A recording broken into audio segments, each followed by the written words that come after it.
Vigno? So Vigno is an association of a group of people that we are working together in order to make a rescue of the old vine in Carignan, in order to save a kind of culture that we have in the south part of Chile. This is all about it. Perfect.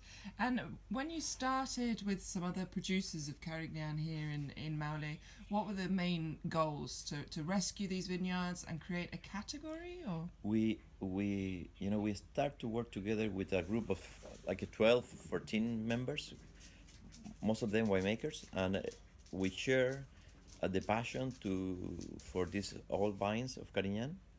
We believe the great potential of the wine made it by Carignan, so we decided to create a kind of association. We create some rules.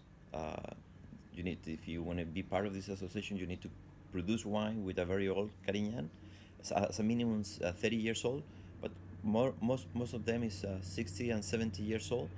Need to be in dry farming, that means no irrigation. Need to be in a head prune, and in the wine we also we need to release the wine 2 years before we made it. And as a minimum need to be 70% of Carignan into the wine. And how is this a change for Chile? How is this new for Chile? I think it's a jump to the moon for the Chilean wine industry.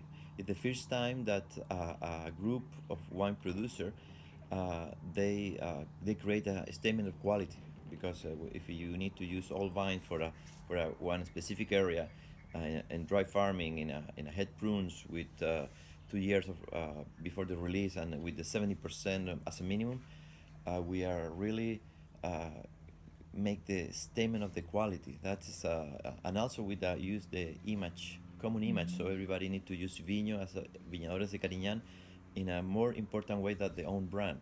So it's I will say it's probably the first real appellation in Chile. We have a DO in Chile, but the DO work as a geographic indication basically, without any statement of quality. So this is the first time that happened. Excellent.